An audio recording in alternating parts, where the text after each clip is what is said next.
This is Andy Purewal for ID Boxing. I'm joined by trainer Shane McGuigan here in Liverpool. Shane, firstly, how are you? Good, thanks, Andy, mate. Yeah, it's freezing outside. You got a light on my face. Couldn't be better. I'm glad to know that you're happy to be here. Obviously, we've just had the weigh-in, Robbie Davies Jr making weight ahead of his bout with Foley tomorrow night. Just walk me through how this camp kind of went, and the changing opponent with Liam Parrow having to drop out. How did Robbie's mentality change with that as well? Well, I think Robbie said it in an interview the other day that he takes every fight now as a world title fight. This is every fight as a step closer to his dream, and that's to fight for a world title. So we can't take our eye off the ball. He hasn't done in his training. Matchroom were able to find a southpaw opponent. Not that we actually stipulated that. We just said, look, we need someone, a credible opponent, and obviously with couple of weeks' notice, whatever it was, it wasn't easy.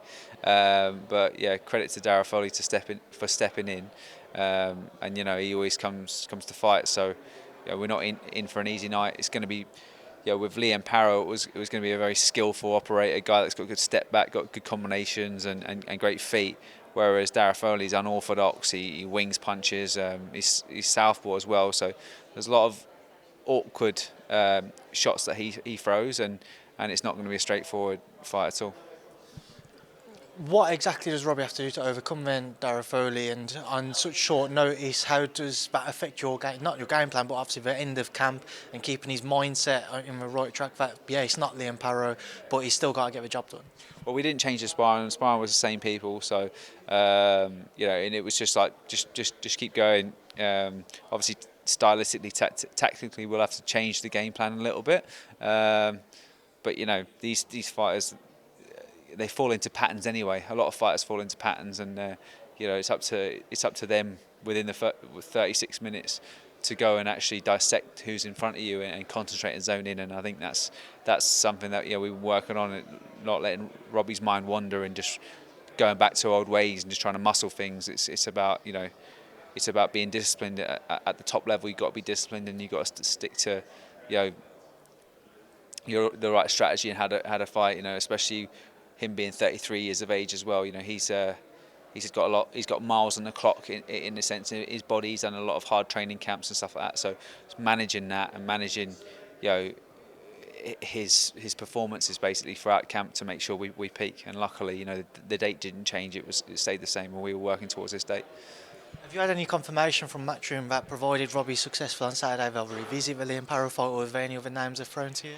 Well, look, that was our way of getting really close to a world title fight. Liam Parrow being number two in the WBO. Obviously, Josh Taylor is most likely going to be boxing Teofimo-Lopez and defending his WBO world title.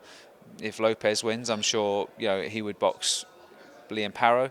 And I think if Josh Taylor wins, it might become vacant. So that for us was a great opportunity. We were looking in the long term sort of that approach. So I'd love to get that fight again. I think he's got a cracked orbital. I think he was wearing sunglasses whenever they did that online press conference, and it wasn't a good sign. So I think he'd done it just before then, so it was quite frustrating. But these things happen in boxing, and hopefully we could get it again, because it's a fight that he's looked good in his last few fights, but there's definitely chinks in his arm. He's been dropped before, and he struggles with certain styles. I think that's something that Robbie, being a British, Commonwealth and European champion, he doesn't want to go back. He wants to try and fight for a world title, and that is an opponent that he could really get his teeth stuck into and work towards. So it was really disappointing that came through that way, but hopefully we can revisit it in the future. Just as you mentioned, Taylor-Lopez, obviously Josh, a former charge of yours. What are your thoughts on that fight? I think Josh Taylor would stop him. I think it's harsh for me to say that the Lomachenko fight flattered Teofimo-Lopez, but it seems that way. He looked great that night, but he's looked against Cambosas, and then he's moved up, and he's been a bit underwhelming. And then that Sando Marta fight as well, he got dropped a few times, and I know that he's been dropped in the gym quite a lot of times as well. So when you move up and you lose your attributes when it comes to that size and that explosiveness that he had at 135, he's going to lose that a little bit. And then he's also got, look, he might have been drying out the weight too much to get down to 135, and that might have made him slightly vulnerable. But I'm not sure. I just think it's his elusive style, and he's using reflexes to get out of the way of shots. And really, you know, you got a guy in front of you that's got a great chin. He's got a great engine. He's got good hand defenses. You know, he's not going to give you space to go and mess about on the back foot. Lomachenko didn't throw a punch for 6 rounds. Josh Taylor will be throwing lots of punches, and he's tough and he's big and he's able to implement his size. So I genuinely think Josh will stop him. Just come back to the gym, obviously waiting on news on CBS and his fight back home in Bournemouth this summer. Can you fill us in on anything? No, we're working towards a date, and obviously we've been in negotiations. You've got Badu Jack that's just won against Alinga Makabu. Obviously, he's backed by the Saudi boys, so you know that's he'll probably want a huge marquee name like a Canelo or something like that, which is understandable. Him being, I think he's like 38, and he's 3-weight world champion.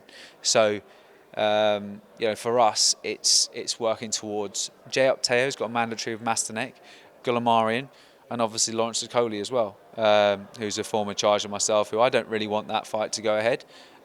Just from a sentimental standpoint, so it's looking towards the other two, and hopefully we can get something set in stone. You've obviously got that Riakporhe fight, which is a huge fight as well as another option. So we will have a date soon, and we'll be working towards that. And he had a pretty nasty cut over his left eye in the last fight, and it's taken some time to heal, but it's he's able to start back sparring probably next week. So we're in a good place, and we're going to work towards a end of May, early June date, and hopefully it can be outdoors and a big fight.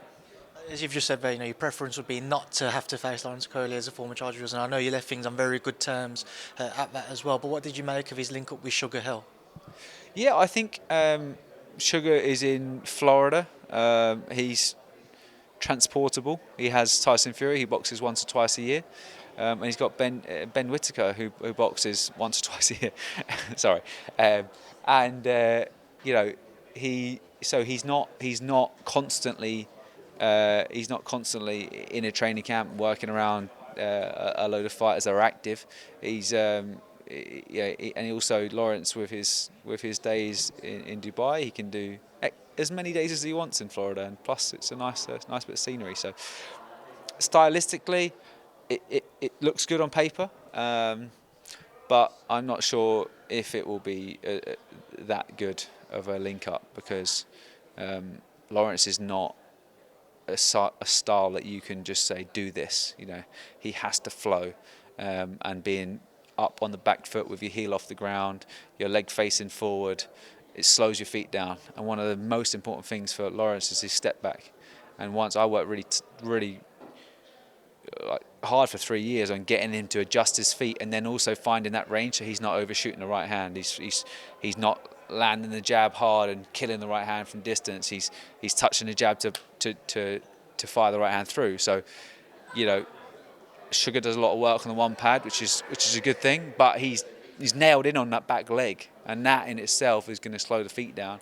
And I think if Lawrence has got ideas of moving up to heavyweight, which I know he doesn't want to slow his feet down. He wants to keep adjusting. And look, Tyson Fury is 6'9". He's been boxing since he was like 3 years of age. Sugar Hill's he's done a pretty good job with him, but Lawrence Okolie is a completely different person, and I think that will remains to be seen. It will also be remains to be seen how well he's going to do with Ben Whittaker. Shane, just moving away from that link up, just a few other quick topics to get your thoughts on. Fury-Usyk seems very unlikely now. Alex Crasher caught up with Rob yesterday, and he mentioned a potential fight with Daniel Dubois. Speaking to Frank Smith, he also said they've had positive talks about a potential Usyk-Hrgovic fight. But just on the Daniel front, would you take that fight? Have you visited it? I'm not his manager, and I'm not his promoter either. So it's down to them, and it's down to Daniel himself as an individual. But looking at it from an outside perspective, of course you've got to take that fight. He holds 3 belts of the 4 major titles, and he's pound for pound one of the best fighters in the world. If Usyk's at cruiserweight, even him at heavyweight's an amazing force. But he's taken away his own advantages to go up and box these guys up at heavyweight that are naturally much bigger men, and he's still performing. So he's a phenomenal fighter, but he holds all of the belts, and you don't get that chance to do that very often, to box for 3 belts. So if you're on that rotation and you're first in line, you've got to take it. Now if you miss out on it, you're waiting to the back of the queue. That's about 2.5 years, I reckon, on that rotation, plus a few mandatories and mandatories, then unifications and voluntaries or whatever they want. So look, it's down to Martin Bowers, it's down to Frank Warren, it's down to Usyk's team, it's down to Daniel. But I think he would be silly not to take it. There were reports that Daniel was injured as well. Is that the case, or is he training? Or? No, he's back in the gym. Yeah, he's back in the gym. So if he was to accept it, he can go full steam ahead and look towards that possible. Yeah, he's ready to go in the summer. Perfect. And then just moving away from that one, then just get your thoughts on everything around Conor Benn. I'm sure I'm not the only one to ask you this week, but what's been your thoughts from watching it from afar? The statements which come out from the WBC, Conor then coming out and dismissing what the WBC had to say about eggs, and then obviously Conor's interview with Piers Morgan. It certainly seemed to just be getting messier and messier. I didn't see the Piers Morgan interview. I heard that certain people felt like it did him no favours. Other people said that there's conflicting reports when it's they're testing the same sample a load of times. So it's never good, is it? It's never really good for boxing either. That we get these conflicting bits of information. Now, if you're a sprinter and you got tested positive for a substance, the IAFF or whatever it is, it's the Athletic Commission, will basically override it. It's the same with football. If you got tested positive, the FA will override it. Because we don't have that, and every single country and every single governing body, they've all got their own agendas, and that in itself is the problem that we've got with boxing. So it's never good. Conor Benn's at the forefront of it this week. It will be someone else next week, and that's just the way it is. It's hopefully they can get to the bottom of it, and but he's not the only one that's taken substances. If you look back over the years, you got Roy Jones Jr. testing positive, you got James Toney testing positive for the same fight, you've got Shane Mosley testing positive, you've got so many people over the years that have tested positive, whether it's contaminated meat with Canelo or contaminated eggs with Conor Benn. It's sport, and that's unfortunately the bad side of it. That people look for advantages, whether they do or they wrongfully do or accidentally do it. Either way, it's not a good sign. Just 2 fights on the horizon to get your thoughts on this weekend during the night. Tszyu and Tony Harrison. Just your thoughts, please, Shane. I like Tszyu. I think he's good. I think Tony Harrison's best days are maybe a bit behind him, and I think that's a great fight for him at this stage. Used to love his dad. Watched his dad get beaten by Ricky Hatton, which was an amazing night, because we saw Ricky, our hero. Also, you saw like the 140-pound king with that rat tail. It was amazing. So I mean, Tszyu, he looks the part. We were actually looking at him at one stage for an opponent with Anthony Fowler, and he looked like a really well-rounded fighter. So really well schooled. I like his style. Do you expect him to come out on top then? I think so. Yeah, I don't know if he'd stop him or not, but I think it's a fight that he definitely wins. Is he signed to PBC now? Has he done a link up in America? I think so. Yeah, because he's got his own promotion in Australia. So yeah, that sounds great. It's gonna launch him on the US platform, and if he boxes all the guys that Charlo's box and stuff, then it just sets that up for a massive fight. And final one, Tank Garcia got announced. We've just had back-to-back press conferences. It's a fight everybody's talking about. Just your breakdown, please, Shane. What happens when April 22nd swings around? Amazing. I actually love that fight. People can say that Ryan Garcia's, he's playing it and all this sort of stuff. Like, he's a really good fighter. When I watched him up close with Luke Campbell, who, hit him with an unbelievable shot. And Luke can really punch. I didn't realise how much Luke could bang. I always got told when people were coming out the GB, that Luke Campbell can punch a little bit. But then feeling it on the pads and getting him to rotate even more, like, he can really whack. But Ryan Garcia was up at 2.5 seconds, we were like, yes, we got him. I turned around, he's on his feet. I was like, oh, for fuck's sake. And then, like, you know, he was there. And the thing is he didn't shy away after that. He started going into Luke. And that shows that he's got plenty of that. And I think, you know, Barrios had success. Santa Cruz had success. Ryan Garcia is a harder punch than both of them. Doesn't have the same output as Leo Santa Cruz, but and maybe not as slippery on his feet as Barrios, but I think he's a better fighter than both of them. And you know, but like he was losing rounds to both of them, losing a lot of rounds to them as well. So I don't think it's a foregone conclusion that Tank Davies is going to blitz him and blast him out. He's a very good finisher if he does land. The size difference is huge. The weight's going to be an issue. All these things just are great. They're great for boxing because it's just talking points. Great for you guys to get discussions on it, and also you got a guy with over 9 million followers and a guy with 4.5 million followers boxing each other. Two superstars in their own right. You know, one's a pay-per-view star on Showtime, and the other one's doing great numbers when it comes to social media and also with the zone and stuff. So, thanks, Josh. Yeah, it's exactly what us as fans want. This is a genuine super fight that we haven't seen in a while. Final one, because your coat has just arrived, which I'm taking as a sign for you to leave. You mentioned the weight front. There's a £10 rehydration clause, which Ryan brought up in the press conference. How much can that affect things, in your opinion?